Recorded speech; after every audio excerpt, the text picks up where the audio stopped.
You please welcome up David Kern. Morning, everyone. So I realize this might be a little confusing at start. So we'll start here. So this is my website. Let me go back. So here's my company. We do lots of things. So it might be confusing. You're like, aren't you the 3D printing guy? What are you doing here? I'm not going to talk about 3D printing today. So we do lots of things, but in our entrepreneurial ventures, one of the things we do is 3D printing. So that's that we make it. But we're doing international software sales. This is a spin-off of our main company that's a software product, and that's what I need help on today. And it's called Task Architect Software. You go to taskarchitect.com. So this is just going to give you a little preview of the software, what it does. This is a software that's used in industries where work needs to be analyzed. The risk of a mistake is very costly to lives or to infrastructure. So in oil and gas industries, in defense industries, in nuclear power industries, mine safety industries, aerospace, these are industries where a lot of money is spent to make sure that the work is designed properly, so we reduce the possibility of accidents, and training. A lot of effort is put into training. And a lot of these industries are regulated on their training, even. Nuclear power industry and the mine safety industries are regulated to use training, and so they have to follow a process. It's called task analysis, reanalysis. This is software that makes task analysis easy. Task analysis is long and detailed and kind of hard work. This software makes task analysis easy. That's the whole basis for it. Just to give you some visuals of what it looks like, when you break out tasks on the left side, that's the first step when you do task analysis. Is, one of the things that's kind of neat about work is you can take a box, a piece of work like giving a pitch, and then you can break it into 7 or 8 pieces. These are the pieces of breaking a pitch, and then you can break each of those pieces into more pieces. It's like a big outline. It's like a big hierarchy. So the left side of the software is breaking out hierarchies. If you're only doing 50 or 60 levels, do it on Excel, do it in Word, it's fine. When people are doing this in industries, we're talking thousands of tasks. I know of some folks in the Navy that work on ship designs. They have Excel spreadsheets that are 33,000 tasks long. When you're managing that many tasks, you need help, and that's what the software does. It allows you to, once you load those tasks, you can see those tasks in lots of different ways, different visuals, and the analysis part of the task, and these are all automatically populated, they automatically integrate with each other, so you can look at things in different ways and dig in.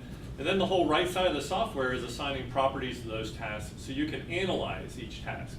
So you can ask questions about each task and roll up information, and that's the analysis side. So you've got a task side and an analysis side, task analysis. That's all. That's really, I think, the basics of, I think, what you need to know. And I can answer lots of questions. So, I've got a problem. So I bought this about a year ago. We've been tracking it for a while. Our sales pipe isn't working very well. And so I need ideas and feedback to unclog my sales pipe. This is my daughter Maggie. She and I work and run the software right now. She does most of the day-to-day work, and I handle the kind of the content blogging and the questions that have technical content to them right now. So why is my sales pipe clogged? So a little more information. Doesn't want to go. There we go. So here are the key audiences. So we've done some research. I've spent a little bit of money with a marketing team, and we understand that, and there's about 6,000 users out there right now. But the gaining new users is not happening very well. That's the problem. That's so we have 2 key audiences. There's an industry target, and that industry target, I'll break that out a little bit more. And then there's an academic target, people who do research or are teaching classes on these skills. Instructional design, human factors. So it's often in the education departments or in the psychology departments. So the industry folks are people that already know how to do this work. They are usually almost like an internal consultant. They're an expert inside their company that the company turns to do this type of analysis, and this is a support tool. What this breaks out is, so our users tend to be, even though we have lots of companies, they tend to be like each company buys 1 or 2 licenses right now. Occasionally we'll get a big buy. This is before I owned the company. Boeing bought a big buy of licenses, bought consulting in a nice big purchase, and they actually took the software and then wrapped their own software around it and made it the basis of how they do all their training. Problem is there's no residuals for the company. It was a one-time deal, nice spike of profit for that year, but I have no residuals with Boeing, and the software is too damn good. It doesn't break. We have customers that have been using it for years, and the only support question they have is how do I get my license off of this computer onto another one? Because we locked the license to the computer ID, so it's not easy to hack.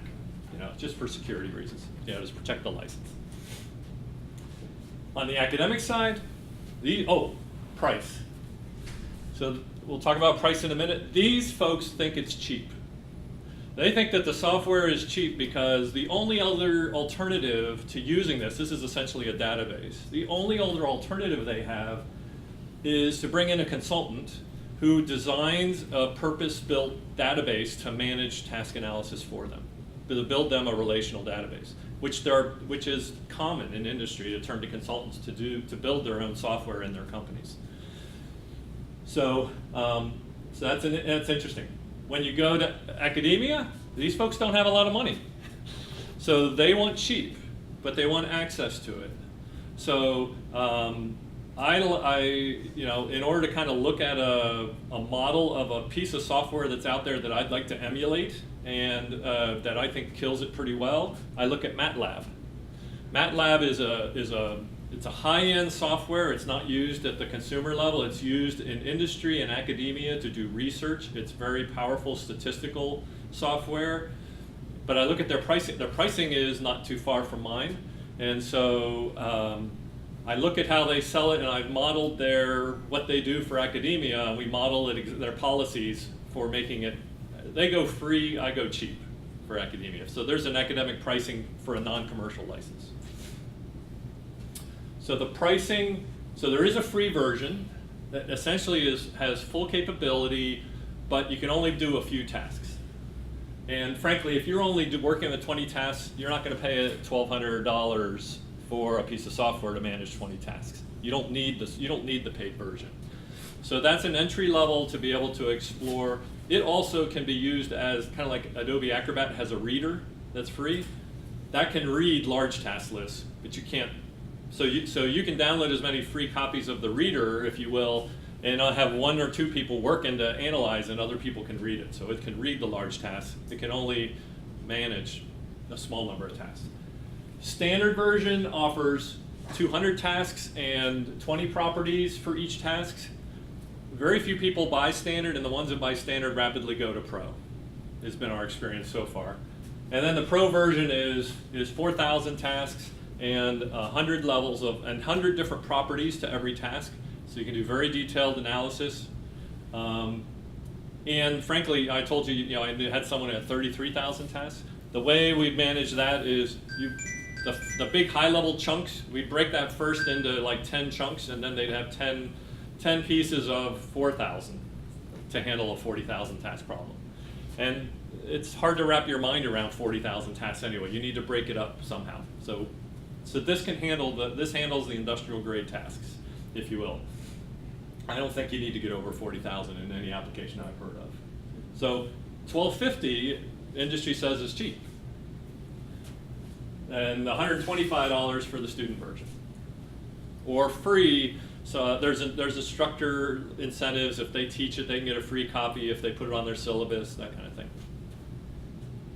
So, can we go to Excel, please, Terry? So, let me wrap up. Now I'm going to show you the metrics of our sales pipe. So this is the new visits. So we've had it for a little over a year. So this is year over year. The blue is last year, all of 2015. Each line is a week in that year, and you can see new visits to the website, and it's all e-commerce. 2 reasons for that. One, most of the sales are international. 2/3 of the sales are overseas. We have an export control license for the software, and even though I have a defense contracting business, there are no defense restrictions on this because I bought it completely, no defense ITAR restrictions on it. And these are weekly sites. So this is 150, 200, 250 visits a week to the site. This change here was a change over to a new website. I thought it was a better website. I'm not sure, so one of the questions is obviously out there and we could talk about it is maybe the website's wrong.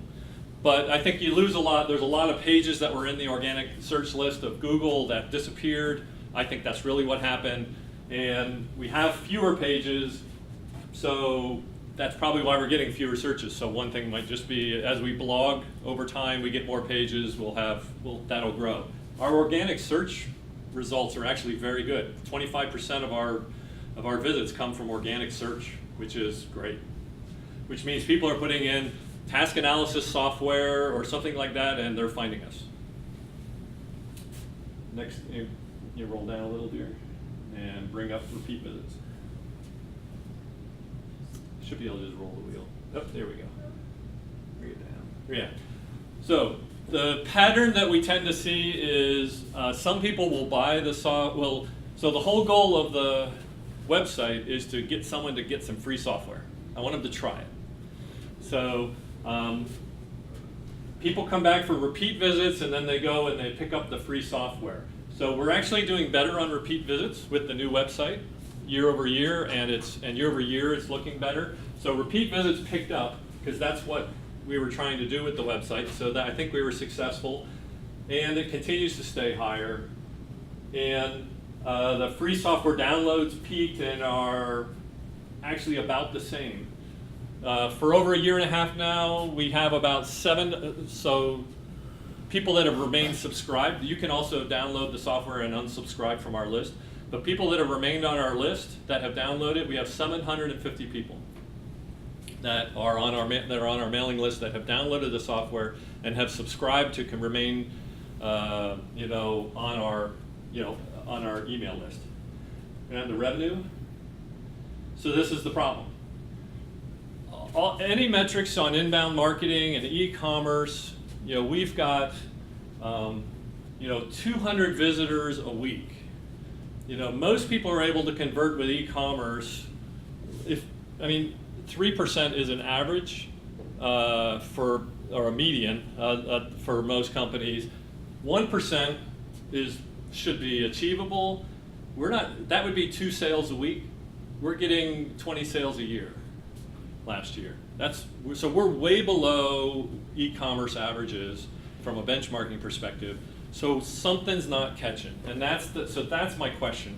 What are we can talk, and so that's where I'd like to finish the 6 minutes and open it up for questions. But I'd like questions, and let's dig into figure out help on what can we try and get the sales pipe flowing, because we're not getting the conversions. Seem to be going all the way through to free trial, but we're not getting conversions. We're not getting the sales that we expect, or we think is possible. Thank you, and I'm open for questions, please.